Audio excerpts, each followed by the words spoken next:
हरे कृष्णा। कार्तिक मास के शुक्ल पक्ष की एकादशी को देव उठनी एकादशी कहा जाता है और इस एकादशी को देव प्रबोधिनी एकादशी भी कहा जाता है। शास्त्रों के अनुसार देव उठनी एकादशी के दिन भगवान श्री हरि विष्णु योग निद्रा की अवस्था से जागृत अवस्था में आते हैं। फिर सभी प्रकार के जो शुभ कार्य होते हैं जो कि चातुर्मास की वजह से रुके हुए होते हैं प्रारंभ हो जाते हैं इसी एकादशी से। शास्त्रों के अनुसार देव उठनी एकादशी भगवान श्री हरि विष्णु और माता लक्ष्मी को प्रसन्न करने का सबसे शुभ दिन माना जाता है। इस दिन विधि विधान से भगवान श्री हरि विष्णु और माता लक्ष्मी की आराधना करने से समस्त प्रकार के कायिक, वाचिक और मानसिक पाप कर्मों से मुक्ति मिल जाती है। देव उठनी एकादशी के दिन शालिग्राम और तुलसी का विवाह भी संपन्न होता है। ऐसा कहा जाता है कि तुलसी विवाह संपन्न करने से सभी प्रकार की परेशानियां जीवन की समाप्त हो जाती हैं। सुख, समृद्धि, संतान, सौभाग्य, हर प्रकार की कामना शालिग्राम और तुलसी का विवाह संपन्न करने से पूर्ण हो जाती है। और इसलिए कार्तिक मास की शुक्ल पक्ष की देव उठनी एकादशी सनातन धर्म में बहुत महत्वपूर्ण मानी गई है।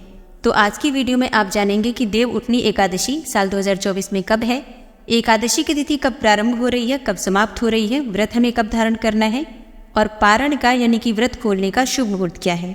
इस दिन हमें किस प्रकार से भगवान श्री विष्णु की पूजा आराधना करनी चाहिए, किन मंत्रों का जप करना चाहिए, कौन से उपाय करने चाहिए और तुलसी का विवाह कब करना है, ये सारी जानकारी आपको आज की वीडियो में मिलने वाली है। तो बहुत महत्वपूर्ण है आज की वीडियो, पूरा ज़रूर देख लीजिए। अच्छी लगे वीडियो तो लाइक भी ज़रूर कीजिए क्योंकि आपके लाइक्स, आपके कमेंट्स मेरे लिए बहुत महत्वपूर्ण होते हैं। यही एकमात्र जरिया है जिनसे मुझे पता चलता है कि आपको ये वीडियो अच्छी लगती है और आपके लिए ये वीडियो उपयोगी है। तो अगर वीडियो अच्छी लगे तो लाइक तो ज़रूर ही किया कीजिए। तो सबसे पहले जानते हैं कि एकादशी की तिथि कब प्रारंभ हो रही है, कब समाप्त हो रही है और व्रत हमें कब धारण करना है। लेकिन हाँ, अगर आप आंवला नवमी का व्रत करते हैं, आंवला नवमी का व्रत और पूजन करते हैं तो आंवला नवमी और छठ महापर्व की वीडियो चैनल पर अपलोड हो चुकी है, ज़रूर देख लीजिए। कार्तिक मास के शुक्ल पक्ष की एकादशी तिथि प्रारंभ हो रही है 11 नवंबर 2024 को शाम को 6:46 पर और समाप्त होगी अगले दिन यानी कि 12 नवंबर को शाम को 4:04 पर। ऐसे में सूर्योदय कालीन तिथि के अनुसार व्रत रखा जाएगा 12 नवंबर 2024 को, दिन होगा मंगलवार का। अब बात करें तुलसी विवाह कब करना है तो देखिए, बहुत से स्थानों पर जब भगवान श्री हरि विष्णु एकादशी के दिन जागृत अवस्था में आते हैं तो जागते ही भगवान श्री हरि विष्णु, ऐसा कहा जाता है कि तुलसी को ही याद करते हैं। हरिवल्लभा तुलसी सबसे पहले परम प्रिय मानी जाती है उनकी, इसलिए उनका विवाह संपन्न करा दिया जाता है शालिग्राम स्वरूप का और तुलसी का देव उठनी एकादशी के दिन ही।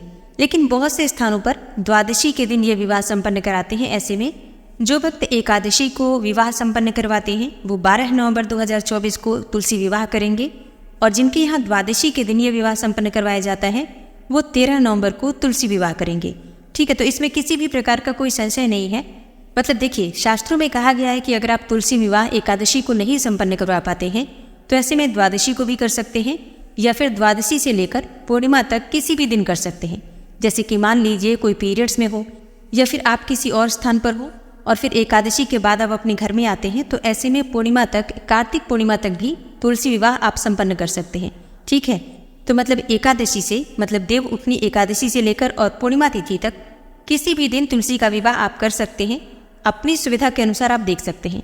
वैसे सबसे श्रेष्ठ होता है एकादशी के दिन तुलसी विवाह करना, क्योंकि ऐसा कहा जाता है कि जब भगवान श्री विष्णु जागृत अवस्था में आते हैं तो सबसे पहले हरिवल्लभा तुलसी की ही पुकार सुनते हैं और तुलसी और शालिग्राम के विवाह के बाद ही जो मांगलिक कार्य होते हैं वो प्रारंभ होते हैं।